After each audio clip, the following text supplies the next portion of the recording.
next up we have Tim Chrisman, our co-founder for Foundation for the Future. He's going to be doing his summary remarks. Tim, the screen is yours. Cool. Thank you, Leo. So I was struck during Michelle's presentation about a number of the themes that I wanted to hit on as I closed before we went into the New Media Process workshop.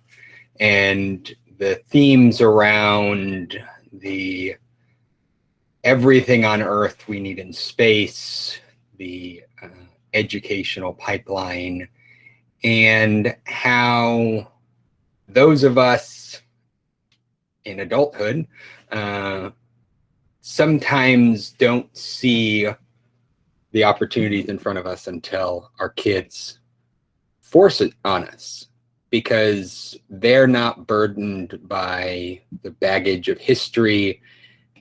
They don't see a good reason why space is hard, and so are confused at our reticence. As I wrap up today and we look ahead to tomorrow, I think those are some key themes that we've wanted to pull out along the way.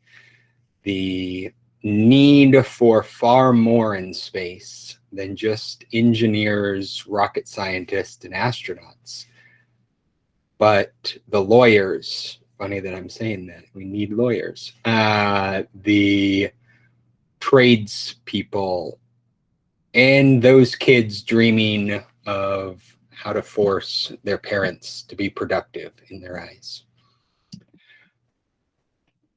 We, in the sidelines of these events, I often say are the most productive conversations we have with organizations, because they already are here, they've blocked off time, and so we're able to speak with people and sort of hammer out agreements and find connections of how we can help. The Space Force Association tie-in with the law program that Michelle was talking about, I think is just one of those. I was on a call with the leadership team of the National Security Space Association earlier, working out the parameters of our partnership, one of which is a similar style feeder program into their pilot program of essentially late stage internships for students going into national security space. And I think there's similar arrangements with law students and other new space education groups. So we're excited to facilitate that and sort of be the connective tissue moving forward. As we move into tomorrow, I want to highlight again the sort of near-term viability and the near-term impact we've asked speakers to talk about, because as Michelle was just talking about with the congressional advocacy and the sort of grinding effort required to gain and maintain the attention of Congresspeople, there is a need to constantly remind them of this matters now in the next 10 minutes because.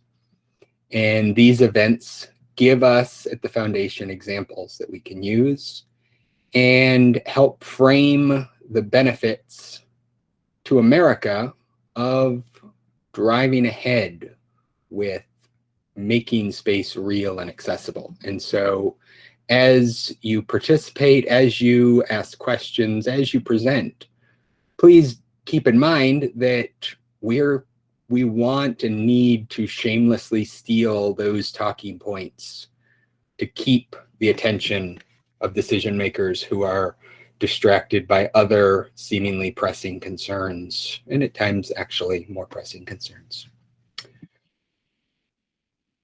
Tomorrow, we will be talking a lot about lunar elevators, the near-term viability and applicability of those systems. We'll talk about sort of the 5-year outlook of us at the Foundation for the Future, where we see our niche moving forward and what happens when we win with Space Corporation.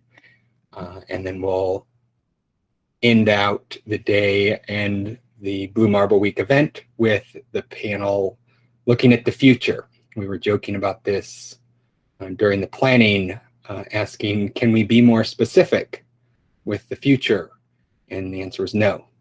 It's just a wide-ranging discussion from 3 well-informed, but somewhat divergent in their thinking at times, future-looking individuals.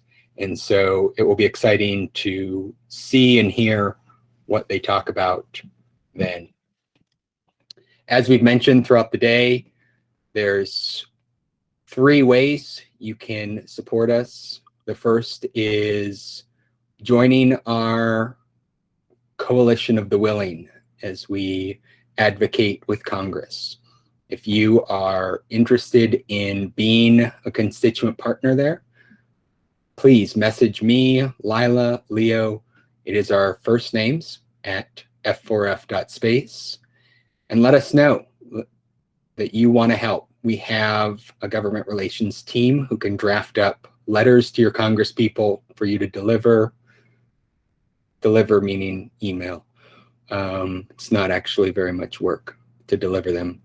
And then we work on the backside to arrange with that office a meeting with them, with you, if you're interested, or on behalf of you, to advocate for the creation of Space Corporation, for space infrastructure at large, or treating space as the routine, normal domain that we dream of it to be.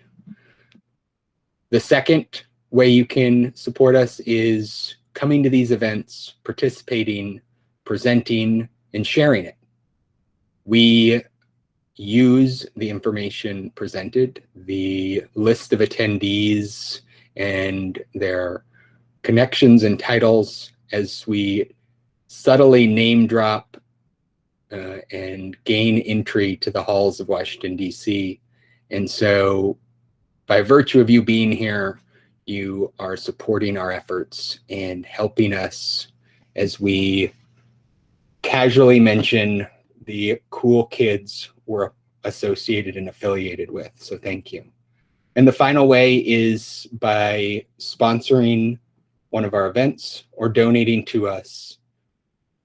Ultimately, we have built our platform off of the best ideas we had and can find with the people that are as excited and passionate about the issue as we are. And we have benefited from the diverse network and coalition that has coalesced around this. And we continue that through the intellectual and financial support of you all. So thank you. And we will continue to sort of show information on how you can donate and be involved. But ultimately, we are able to do this because of you. So thank you. I'll pass it over to Lee, who will handle things from here. Thank you so much, Tim. I'm going to hand it over to Lee. I'm going to give a quick introduction. And as always, if you need any more information, you could visit Foundation for the Future's website at f4f.space. So as messaging me, Tim, or Lila at our first names at f4f.space.